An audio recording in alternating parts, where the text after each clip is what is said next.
संभल दंगों का सच बहुत भयानक है। फाइल खुल रही है तो हर रोज चौंकाने वाले फैक्ट्स सामने आ रहे हैं। जी न्यूज की टीम ने कुछ ऐसे लोगों से मुलाकात की जिन्होंने 1978 के दंगे में अपने परिजनों को खोया है। कईयों ने तो आंखों देखा हाल तक सुनाया कि कैसे उनके किसी अपने को दंगाइयों ने मार डाला। संभल दंगे का पूरा सच तभी सामने आएगा जब उसकी इनसाइड स्टोरी दुनिया के सामने आएगी। 1, 2, 3 या 4 नहीं, सरकारी आंकड़ों के मुताबिक 1978 के संभल दंगे में 184 लोगों की मौत हुई थी। दंगा क्यों हुआ, कैसे हुआ, किसने साजिश की, अब पूरी फाइल ओपन होने वाली है।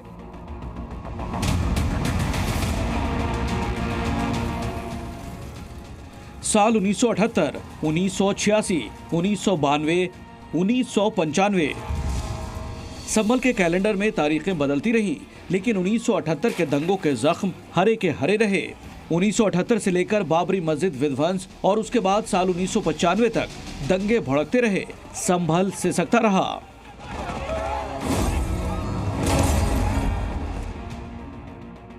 पुलिस रिकॉर्ड्स के मुताबिक 1978 से 1995 तक भड़के दंगों में 209 हिंदू मारे गए। ये वो आंकड़ा है जो साल दर साल हिंदू समुदाय में खौफ बढ़ता गया। नतीजा हिंदू आबादी का मुस्लिम इलाकों से पलायन। आपको मिलवाते हैं ऐसे परिवारों से जो 1978 के दंगे का जख्म समेटे अब तक सिहर उठता है। मुरारी लाल की फड़ पर 24 लोगों को जिंदा जलाया गया था। मामा बनवारी लाल इनके दादा के साले थे।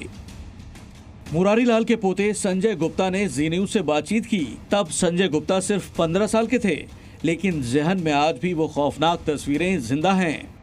भीड़ इकट्ठी होने के बाद में जो है सब्जी मंडी एरिया में और नखासा क्षेत्र में काफी ज्यादा पब्लिक जो है इकट्ठी हो गए और उन्होंने जो लोग हिंदू लोग जो थे घिरे हुए थे उन लोगों को बनवारी लाल जी की फड़ के पास में सब्जी मंडी एरिया में जो लोग सब्जी खरीदने सुबह का टाइम होता है, पब्लिक बहुत होती है, तो उन लोगों को वहीं घेर लिया गया और वहीं जो है जिंदा जला दिया गया। एक साथ 24 लोगों को एक ही जगह पर जलाया गया था।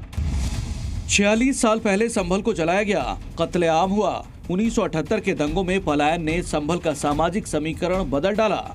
ये आज तक सामने आ रहा है जैसे ये कुआं और मुस्लिम इलाके में पुराना मंदिर।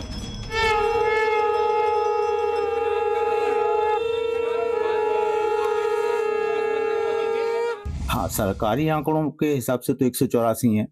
ये 184 भी इस तरह से हुए कि शायद पहले दिन ही कुछ ये हुआ हो या दूसरे दिन हुआ हो, तो बाद में अगले दिन आज 2 लाशें वहां मिली हैं, आज 3 लाशें वहां मिली हैं, 1 लाश वहां मिली है, ऐसे करके रोज तो ये टोल बराबर बढ़ता गया है। सरकारी आंकड़ों के हिसाब से 184। अभी आप जिक्र कर रहे थे कि कुछ लोगों को जो है बीच में चीर करके वहां पे लकड़ी पे जला दिया, टायर पे जला दिया, क्या है थोड़ा सा उस मामले में बताएं। बनवारी लाल मामा जी की टांगे चीरकर उन्हें उनके गद्दी पर जलते हुए टायर पर फेंक दिया गया। इसी तरह एक और रस्तोगी परिवार है। एक ये दुकान है रामशरण रस्तोगी का दुकान। रामशरण रस्तोगी उस वक्त अपनी दुकान पर मौजूद थे। दंगाई भीड़ इधर जैसे ही आए उन्होंने अपने दुकान को बंद करना चाह रहे थे, लेकिन उसी वक्त भीड़ पहुंची।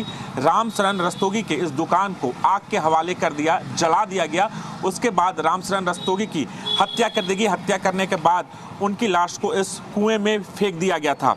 उसके बाद परिवार को जानकारी मिली और ये लाश इस कुएं में तैरती रही।